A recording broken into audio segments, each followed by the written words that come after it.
Bonjour à tous, dans cette petite vidéo nous allons faire un petit rappel sur la symétrie axiale et particulièrement la construction de l'image d'un point ou d'une figure par symétrie axiale.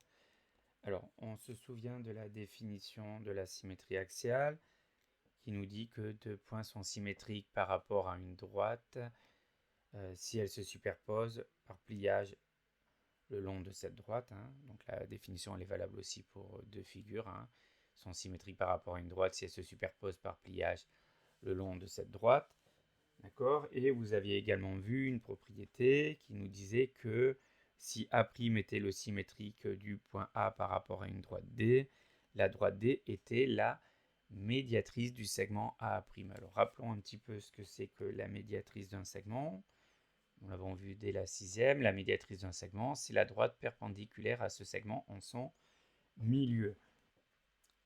La définition de la médiatrice nous permet donc de trouver une méthode de construction de l'image d'un point par symétrie axiale, c'est-à-dire que si je veux que la droite D qui est ici par exemple soit la médiatrice du segment AA', AA' étant l'image du point A. Donc la droite D doit donc être perpendiculaire à A'. Donc je sais que ma droite A' doit être perpendiculaire à la droite D. Donc je vais tracer une droite qui passe par A et qui est perpendiculaire à D.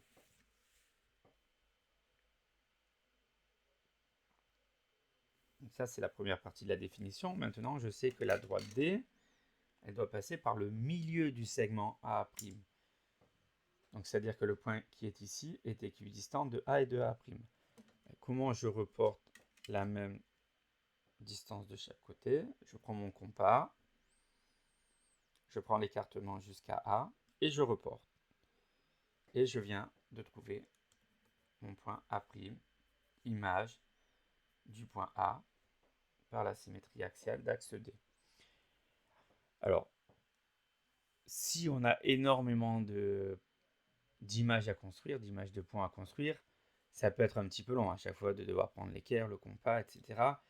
Donc, je vais vous rappeler une autre méthode. Alors, il n'y en a pas que deux, d'accord, mais principalement deux. On a vu donc celle avec l'équerre, qui peut être pratique pour un exercice rapide, ou une autre méthode qui utilise une des propriétés de la médiatrice qui nous dit quoi? Qui nous dit que si un point appartient à la médiatrice d'un segment, alors il est équidistant des extrémités de ce segment.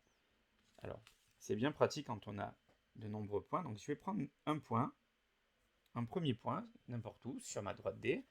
Et regardez ce que je vais faire.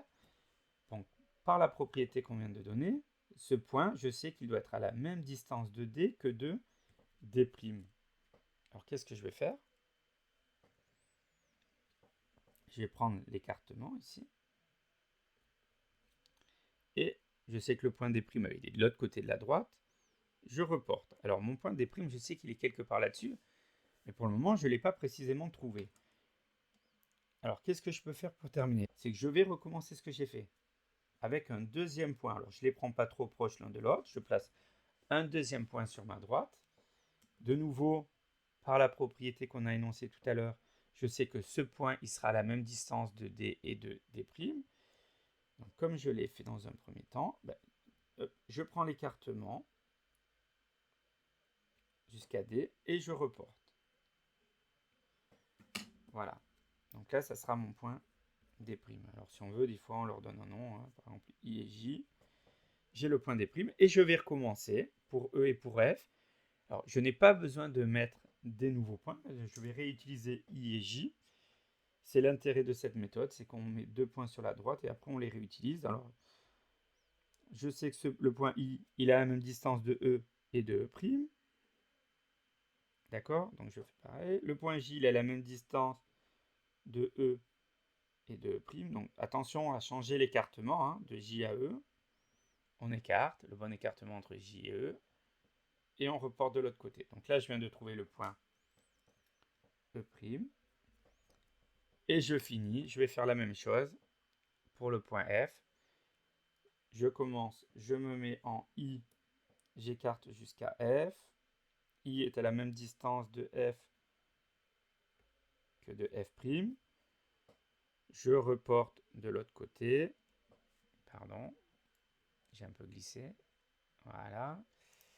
Je me mets en J, j'écarte jusqu'à F. Je sais que le point J est à la même distance de F et de f'. Hein, c'est ça que ça veut dire équidistant, à la même distance. Donc je viens de trouver mon point f'. Donc maintenant, pour terminer la construction de l'image du triangle DEF, je n'ai qu'à relier les points.